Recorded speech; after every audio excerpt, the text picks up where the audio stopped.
Good evening and welcome to Middlesex Update. I'm Melissa Hurley, and tonight we have a man on our show, a Medford man, who is doing a phenomenal walk, and it's also for a good cause. Gary Marino, thank you for joining us tonight. Thanks for having me. And you have always been a man of always interested in things. You've run different benefits, and now you're kind of taking on this benefit for your own cause.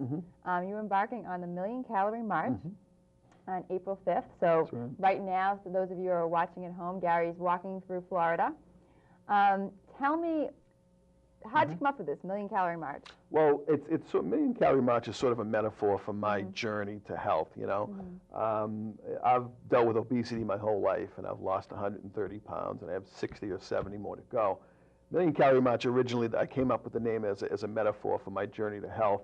And I've turned it into a cross-country walk. You know, we do walks for every cause these days. Cancer and AIDS and all kinds of diseases. Nobody was doing one for obesity. And I think a big part of the reason is that people aren't ready to accept obesity quite yet as a disease. But we're hoping this is an awareness campaign. Obesity is in the news all the time. Before I came here tonight, I was watching the nightly news, and they were talking about the effects of obesity versus the effects of smoking. And they attributed 340,000 deaths a year to smoking, whereas obesity they attributed 300,000. Right. So it's right up there. Absolutely. And it's something that, you know, young, small, old, it affects everyone. And I think it's also something which is very good about it is that there's no bad time to start working for your health. No, not at all. And especially with walking. Right. I mean, if you can just get up and walk a few more steps a day is a good start. It's the #1 fitness sport, you know, and it really is, especially if you're battling a weight problem. There's no better sport, you know, to at least start your journey to health, if you will. Yeah. So it's the Million Calorie March, and you're walking from Florida, Jacksonville, Florida, to Boston, into Boston, Mass. Yeah. and up the eastern coast. Yeah. So you're going to stop in the Carolinas, Georgia, We're making stops the whole way. DC. Yeah. Yep. And what's going to be your message along the way? You know, there's a lot of messages, but first of all, it's an awareness campaign. You know, we really want to promote obesity as a disease, and really to begin to find your own Million Calorie March in your own hometown, in your own life. You know, one of the messages is that in this country we're all so transfixed on the quick fix diets. You know, and one of the messages is, you know, forget the quick fixes because 99% of them fail. And really start to think about the long-term fix. And what are the advantages to the long-term fix? You'll live to see your grandkids. You'll live to see your kids, you know? It's not about getting in that tuxedo. It's not about getting in the bathing suit by summer. Because those diets really, they never last. There's never a success. So that's one of the messages is people really need to concentrate on the long-term fix. Does it frustrate you when you've been working for how many years? 3 years. 3 years to lose the 130 pounds. And you've been doing it the healthy way. Yeah. Eating right, exercising. Is it frustrating for you when you hear about the Atkins diet, the South Beach, the Weight Watchers, the low carb this, the low carb that? Is it frustrating when you see people, they're on this diet for 2 weeks, they lose, like you said, the 5 pounds that they need, and then they're off it, or they continue it on, and then, you know, maybe lose some, but then put it back? Yeah, it's really frustrating. I mean, we're still all about the quick fix in this country, you know. The low-carb craze has unfortunately become just that. It's a craze, and my fear is that it's only going to stay for a certain amount of time. It's a step in the right direction. You know, at least people are beginning to recognize that carbs are really bad for you. But my fear is that it's becoming a craze. When you see that in every restaurant window, you know. It's really, I mean, it's amazing when you look at the menus. They have just changed. Probably in the last 6 months to maybe 6 to 9 months. All of the menus have changed. Now they always have the lighter version, which is great. But now I see it changing to low carb version. Right. Or here's, you know, a little inset. Here's your low carb options. Fridays is, you know, cutting a deal with Atkins. You know. So I think it's a step in the right direction. My fear is that it's a craze. In 5 years from now, it won't be around. You know. Now the walk is 1,200 miles. And as you said, you're going to be going through, I think, probably 6 or 7 states. Right. What's going to be your message along the way? Are you planning to walk with different groups of people? Yeah, it's going to be very interactive. Yeah, we're inviting folks from all those states, from all those cities, all the stops that we're making. The message is to find exercise and incorporate it into your life, you know. Far too many people are sedentary, you know. So the message is to at least incorporate 30 minutes or more of exercise into your life. And how many miles are you going to be walking each day? 15 miles a day. 15 miles. So those of you watching at home who've done maybe a walk for hunger or some type of walk, I mean, you think about it, you put into perspective, a walk for hunger is 20 miles, Right. and you do that once, Right. you're going to be walking 15 miles every day, Right. and you're going to take one day off? Yeah, we're going 6 days a week, yeah. Now, will you do the 15 miles straight, or how will you work this? Will I do it 15 straight? 15 miles straight each day? Oh, no, it's 5 in the morning, 5 in the afternoon, 5 at night, and I'm backed up by a team in a mobile home. You know, it's not just me walking through the mountains. And, you know, 15 miles a day, it's by design, you know. In a world where walks and runs and bike rides for a cause seem to be, you know, a dime a dozen, I sought to design something that could not be dismissed as just another walk for a cause. So it's 1,200 miles by a guy who, you know, 3 or 4 years ago couldn't walk from here to the door. So, how did you come up with the name? Million Calorie March? Don't really remember. Don't really remember. The name seems to fit, though. It's got a ring to it, doesn't it? It does. It has a ring to it, yeah. But when you started off a few years ago and you thought about you wanted to do something and you wanted to really raise awareness of obesity, Right. and you come up with the idea to take this walk, did you see it in your head what it's shaping up to be, or did you see it as you just starting out on a walk? Did you see through all the logistics as you'd be meeting with walking crews and going to schools and going to universities and healthcare stops to talk? What was your preliminary goals, and is it shaping up to be that? Originally, it is shaping up to be exactly how I envisioned it. Oh, good. Here's the difference, is back in 2001 when I first came up with the idea, I think it was a lot more about helping myself get in shape and then helping others in the process. Whereas now, I have to tell you, it's all about helping people, you know. If I never do this walk, will I, you know, reach my goal weight? Absolutely, you know. So that's changed. The other thing that's changed, Melissa, is back in 2001, people weren't talking about obesity like it is now. It's become the media darling. So it's serendipity. It just so happens that the walk is coming to fruition at a time when, you know, it's in the news. So it's good timing. And I think we have a golden chance here to really, you know, maybe change the message a little out there. Get people to stop focusing so much on the quick fixes and more on the long-term fix. You know, the weight loss industry is amazing to me.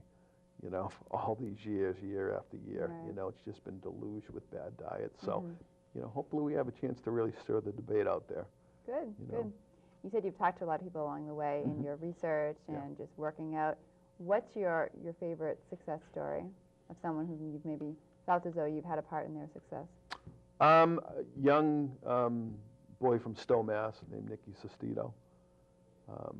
And it's really his parents I've been working with. You know, I think the parents are really who need to be educated, and not enough parents are. So I've been really working with his parents to change their ways. You know, they don't serve family style anymore.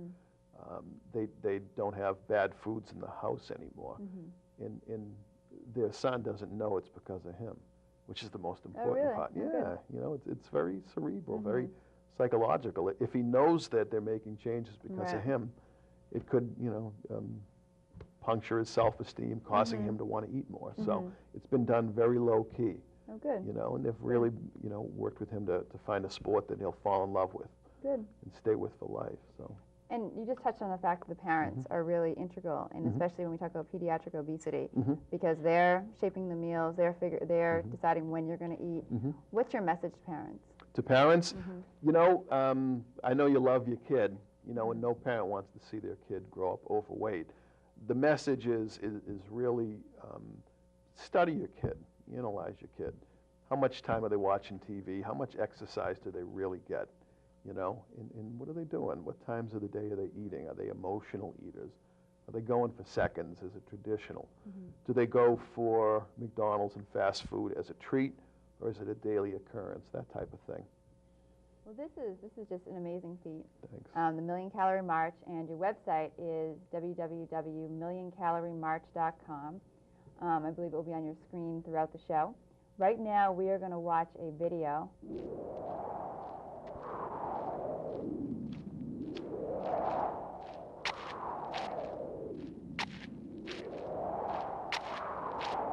I think any time any human being does something drastic, it's a story, and it's fascinating. And whether it's walking from Florida to Boston, or even as simple as quitting your job, or any of the million human stories that happen every day, to me it's fascinating.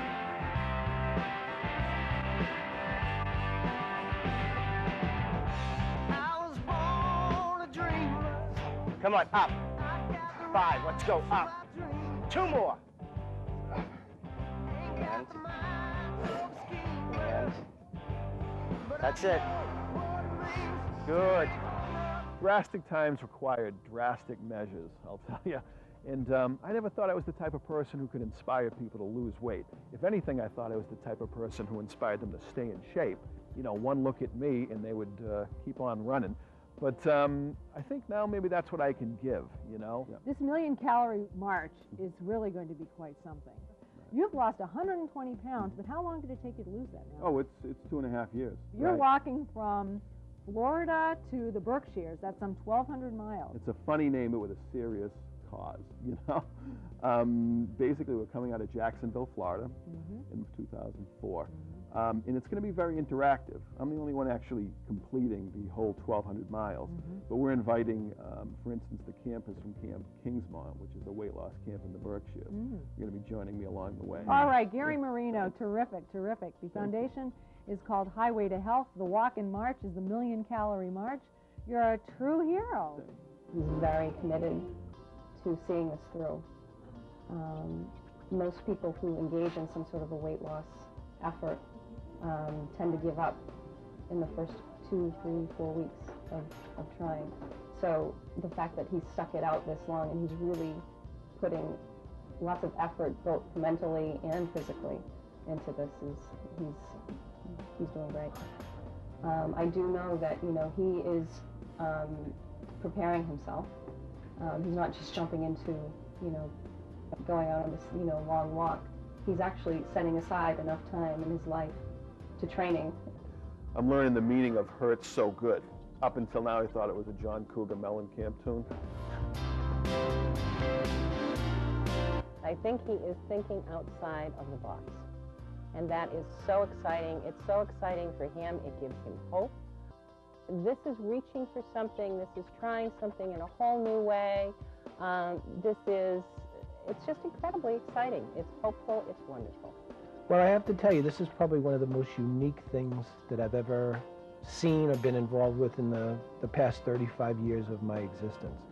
I think that the end result is going to be a documentary, a book. What's going to happen is we're going to get some very dramatic national and international press. I think no differently than a Lance Armstrong bike race got national, international. This is something that the media is going to jump all over. I saw a couple of instances of his determination, and I always got to keep this in mind. I think you'd have to literally peel him off the hot top before he'd quit. I've seen him do it in other situations where I thought it would have been prudent of how he quits. So I think before he quits, you'll have to peel him off the asphalt. Gary as a person is going to be one of the nicest people that you meet in your lifetime, okay? The first impression that I got off Gary when I met with him is that he doesn't want the quick fix for himself. He just doesn't want to do it for himself. He wants to help others. There's a whole lot of people out there who aren't going to figure it out. And for a long time, I was one of them. I've spent the last 20 years asking myself, what good can come of this? What good can come of growing up with a weight problem? My life was a roller coaster from 15 to 25, trying to lose this weight. And then I hit 25 and realized life's going to go on, and the future's coming, and you can't be on this roller coaster.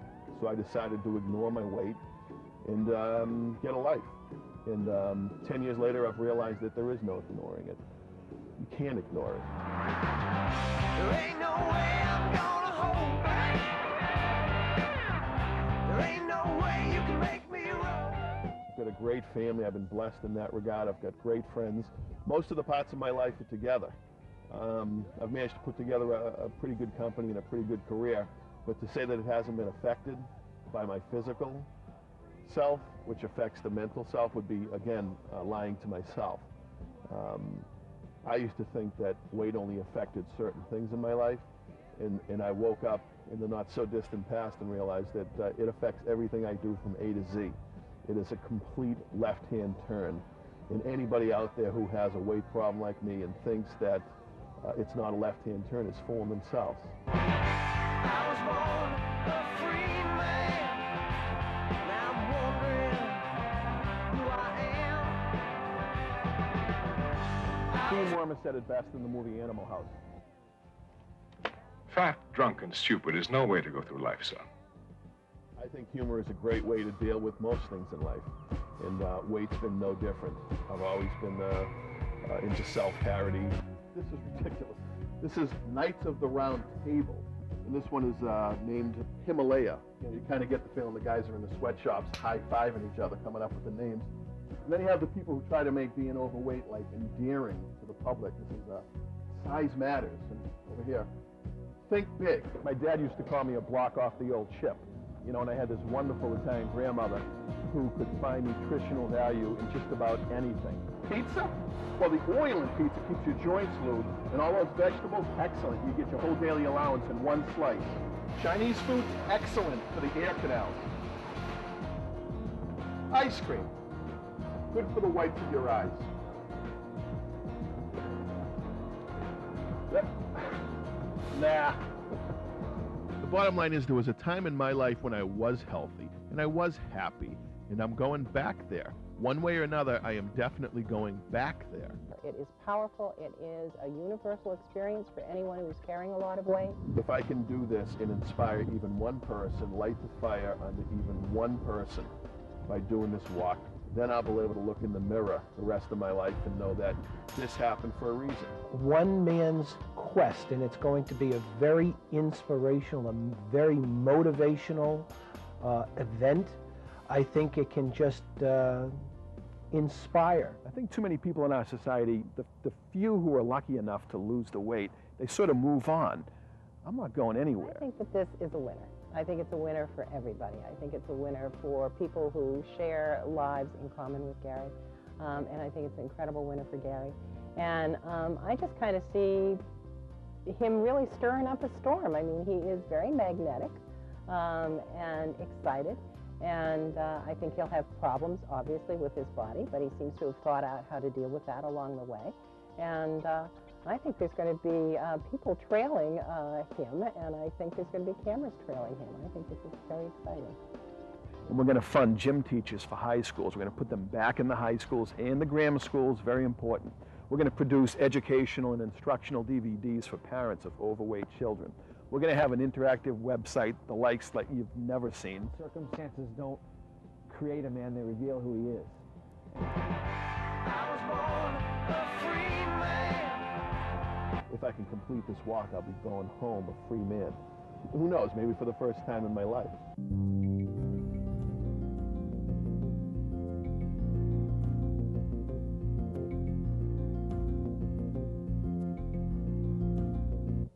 The video we just showed you was produced on behalf of the Million Calorie March, and for those of you who are just joining us, this is Middlesex Update. I'm Melissa Hurley, and I'm here with Gary Marino, who is originally from Medford, lives in Burlington now, and he is here today telling us about the Million Calorie March, which is a walk that he is walking on from Florida to Boston. That's right.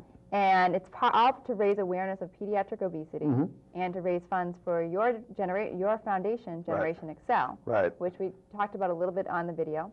And once again, if there's anyone out there who's interested in any type of sponsorship opportunities, once again, it's millioncaloriemarch.com. That's right. You can find all the information you need right there. But Generation Excel, how did you come up with the name? It's an interesting name. Yeah. So tell me about that. Well, you know, the media these days refers to the current generation of overweight kids as Generation XL, as an extra large. So we sought to put a positive spin on it with Generation Excel. Yeah. And when was it founded? Just earlier this year, actually, or late in 2003. And you founded it on behalf of the walk. Well, so the walk is kind of the kickoff program for Generation Excel for your foundation. That's right. Yeah, the Million Calorie March is really a kickoff fundraiser for Generation Excel. Great. Yeah, it's tough for nonprofits these days. So, you know. Well, they're really going out for the bang on this one. Absolutely. You know, 1,200 miles. So what I did, you know, I'm not a doctor or a nutritionist or anything, but I'm sort of an expert from the other side of the tracks, you know, sort of a grown-up statistic. And so what I did was, when I designed the foundation, I said, how can we truly impact the problem? So there are pilot programs that we're going to try here in Boston, and then there's national things, you know. Locally, working on a pilot program with John Tobin, who's Boston City Councilor. Yep. And what we're trying to do is put gym teachers back in the schools. You know, so many of the schools have cut physical education, which is tragic. You know? It really is. You know, it's about the last thing that should go if you look at the statistics. So our foundation is going to pay for phys ed teachers in those schools. We're also going to incorporate professional athletes, you know, who I think could give a little back, you know, into those programs as well. That's an example of a local program. Nationally, we're going to be producing a video called Wasted Youth, strategies on how to keep your child healthy, and really educate the parents, as we were talking about before. Really important that the parents get educated. And, you know, they want to help their kid when they develop a problem. They just don't know. It's the environment. You know, we've all grown up in an environment where we think this is normal food, normal eating, and it's not. So we really need to reset the meter. We were actually talking earlier, and you were saying that these may be the core individuals of your dream team, the ones on the outside, but there's really another whole group and a whole other tier of family and friends who are your support system. And I think when it comes down to it, any type of weight loss, you really need that support system, whether you find a buddy that you're going to walk around with during lunch, or you know, you have a sister or brother that you can just talk to, make sure that you don't eat those snacks after 7 o'clock or 9 o'clock, and don't have that ice cream. It's just whoever you feel is going to make you do positive things. Absolutely. Really important to surround yourself with those people. And you know what? They're out there.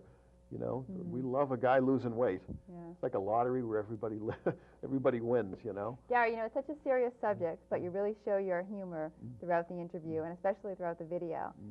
Did you use the humor to get through it? Was it something that kind of got you through the tough times? I think we all, you know, use humor as a coping mechanism, and certainly when you grow up overweight, you do, So I used that from the time I was a kid. You know, I'm certainly not sitting here a male model, you know. But if I can talk to people and make them laugh and sort of let them know I'm caught in the struggle. That's another reason why it's so powerful, though. It's because you're just an average guy. Yeah, exactly. People can see you as the guy next door. But not an average Joe. Not an average Joe. That's absolutely right. Everybody's breaking point is different. And what I had was a series of epiphanies, you know, things that went on in my life after 20 years or so of dealing with this. I was diagnosed with sleep apnea, which is a disease that's really brought on by weight, you know, in most cases. And I was really put off by that. That's a sleep disorder, you know, basically brought on by eating. And I vowed to use it as inspiration, you know, to beat this disease. Other than that, you know, there were a lot of things that went on in my life. I went to Hawaii in 2000, took a vacation for the millennium, 3 weeks, $10,000 vacation. Yeah, it's a pretty nice vacation. And it was a great vacation, but it was proof to me that you can go to paradise and still somewhat be in hell. You know, if you don't feel physically good, you know, then it doesn't matter where you go. You know, so it was things like that. I met a kid on the plane on the way home from Maui that it was a bit of an epiphany for me too. Young 11-year-old chatterbox from East Boston. Mario was his name. Wow. And it was the kid really touched something deep in me, you know, because he was very much overweight and yet just so curious about the outside world, so upbeat, you know, and it really pulled on my heartstrings. I wanted to go home and stage an intervention, you know, because I know what he'll go through, you know. So maybe it's meeting a little, you know, 11-year-old version of myself, you know. But there was a series of things like that. Gary, we only have a few more moments, but tell me just some quick facts about obesity and pediatric obesity in particular. That most folks probably don't know. Right. Well, it's been linked to as many as 51 diseases. Wow. Yeah. Which I don't think folks know. In Massachusetts alone, this week, 100 people will die as a result of obesity. You know, and think about that. Think about the SARS virus. You know, what if that had gone on here in Massachusetts? What would go on in our country if 100 people died from SARS? You have a much different scenario. You know, we spend, you know, annually on AIDS research. It's about $2,000 a person. And $3.68, you know, for obesity. So that's got to change. The problem is I don't think people are yet seeing it as Do you think a people disease. understand that it's a disease, or they just think that it's something that can just be a quick fix? I think people are beginning to see it as a disease. How can you not? You know, Right. when you see 1 in 3 kids, you know, will be born with type 2 diabetes. 65% of the country overweight. It was 61% when I started 3 years ago. So I think people may be beginning to understand it a little more, but not yet. I think, you know, these days people will still look at an overweight guy or girl and say, all right, just stop eating. Hopefully someday they will see it, though. If you were on this show again next year, so years gone by, what would you hope you could say that had happened between now and then? Between now and next year, I hope that our foundation raises $1 million with the Million Calorie March, and all the programs I told you about. That you know, I hope that they're funded, and I hope that through this effort, you know, maybe kids will drive down the street, you know, here in the main drag and look at the fast food and realize that it's great for a treat, but it's not something you should eat every day. You know, hopefully they'll look at McDonald's and say, you know what, if we eat there for lunch, we're done for the day, because that's all the calories, sodium, salt, sugar we'll ever need for today. So what if we get something healthy for lunch, and then we can have a normal dinner at night? That's what I'm hoping will come of this. So it's really an attitude change. Yeah. Yeah, and I hope people focus on health, you know. On the compassion side of things, I hope that you know, people who aren't affected by the disease are more compassionate for those who are affected by it. And I hope those who are affected by it are less accepting of themselves and really look in the mirror, you know. I think we need to really look in the mirror, laugh at the insanity of the environment, you know, and then get serious about it. I hope everyone will check out Gary's website. It's millioncaloriemarch.com, because actually talking about laughing at the insanity, you are going to be having a fundraiser when you come back. It's called Laughing at the Losing Game. Right. So all the information will be on the website, and it's also, it will be interesting. You can go on the website and you can find out where he is today, and he'll do a daily or a regular journal that will talk about the experiences and who he's met along the way. There's also an area where they'll have press conferences and any media interviews. So it's a really interactive and fun site. Right. So we want to encourage everyone to go on that site again. And just want to thank you for being on the Thank you. program on Middlesex Update. And best of luck in the walk. Thank you. Can't wait to see you in July. Yeah. It's great. Well, thanks for being on the program, Thank Gary. you, Melissa. And I'm Melissa Hurley. We will see you again next time.